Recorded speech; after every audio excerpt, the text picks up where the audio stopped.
मुस्लिम league नून पाकिस्तान की ऐसी जमात है जो बज़ाहिर सियासत की पिच पर दोनों तरफ से खेलने की सलाहियत रखती है। शायद ये खासियत इस वक्त पाकिस्तानी सियासत में किसी पार्टी के पास नहीं। एक तरफ नवाज शरीफ और उनकी बेटी तेज धार इनकलाबी नारों के साथ उभरे हैं, तो दूसरी तरफ शहबाज शरीफ रिवायती एस्टेब्लिशमेंट नवाज सियासत को लेकर चल रहे हैं। अब एक अमूमी राय यह बन चुकी है कि नून लीग के हालिया सियासी बहरान में शहबाज फैक्टर ने ही अपने बड़े भाई और पार्टी के लिए मुक्तदिर हलकों से बहुत सी रियायतें हासिल की, जिसके बायस पार्टी का वो हशर ना हुआ जो इससे पहले हुआ करता था। ताहम कुछ मुबस्सिरीन इससे मुत्तफिक नहीं और समझते हैं कि यह नवाज शरीफ का मज़ाहमत पर मबनी बयानिया था, जो मसले जाने पर इनकलाब की खुशबू बखेरता था और अवाम इसकी जानिब खींचे चले आते थे। ताहम मामला जो भी हो, लगता है कि शुगर तहकीकात में इमरान खान के साथी और फाइनेंसर जहांगीर तरीन के दरमियान दूरियां पैदा होने, आर्मी चीफ की मुद्दत में तौसी की मिस हैंडलिंग, मईशत का भुरकस निकालने और कोरोना के मामले में बदतरीन बद इंतजामी और नाअहली ने मुक्तदर कुव्वतों को मुतबादिल के लिए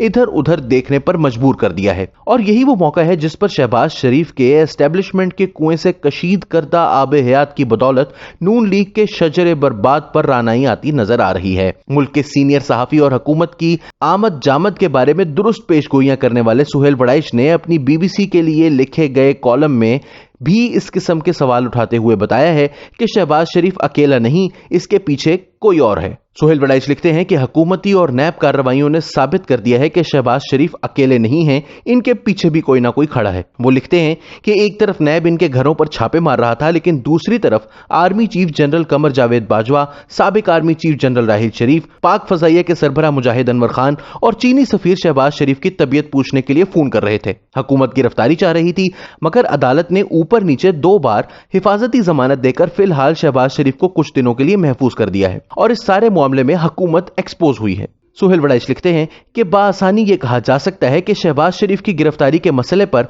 हुकूमत और मुल्क का ताकतवर रियासती इदारा एक सफे पर नहीं है, वरना यह कैसे मुमकिन है कि हुकूमत शहबाज शरीफ को गिरफ्तार करने के दर पे हो और आर्मी चीफ उसी को फोन कर रहा हो। गोया दोनों इदारों यानी हुकूमत और फौज की स्ट्रेटेजी में फर्क आ चुका है। वो कहते हैं कि गुज़िश्ता 1 साल से एस्टेब्लिशमेंट और नून लीग के दरमियान बाहमी एतमादी इकदामात उठाए गए हैं, जिसमें नवाज शरीफ की बैरून मुल्क मुंतकिली, आर्मी चीफ के मामले पर नून लीग की खामोशी और नून लीगी हलकों का ख्याल है कि खैर सगाली के इस पैगाम का बहुत मुस्बत असर हुआ। ये लीगी हलके आपस में ये कहते भी सुने गए हैं कि तहरीक इंसाफ की तरफ से आर्मी चीफ के ओहदे में तौसी के मामले में मिस हैंडलिंग में हुकूमती बदनीयती शामिल थी, इसलिए रियासती इदारों में इसका अच्छा तासुर नहीं लिया गया। अगर मफरूजे को तस्लीम कर लिया जाए तो फिर शहबाज शरीफ को मुश्किल वक्त में फोन करके तसल्ली देने का पैगाम भी इसी सिलसिले की एक कड़ी लगती है। सुहेल वड़ाइच के मुताबिक तहरीक इंसाफ समझती है कि इसके इक्तदार की सबसे बड़ी जमानत यही है कि फिलहाल दूर दूर तक इसका कोई मुतबादिल नहीं, लेकिन अगर उन्होंने अपने घर को ना संवारा तो भुट्टो और नवाज शरीफ का मुतबादिल भी तो आ गया था। इमरान का भी कोई मुतबादिल मिल ही जाएगा। हो सकता है कि वो मुतबादिल ना नून लीग से हो और ना पीपल्स पार्टी से, बल्कि तहरीक इंसाफ से ही कोई ऐसा चेहरा सामने लाया जाए जिस पर अपोजिशन को भी अतमाद हो और यूं अगले इंतखाबात तक गाड़ी चलाने का आर्जी इंतजाम हो जाए। याद रहे, हुकूमती इत्तेहादी BNP मैंगल हुकूमती इत्तेहाद से अलहदगी का ऐलान कर चुकी है।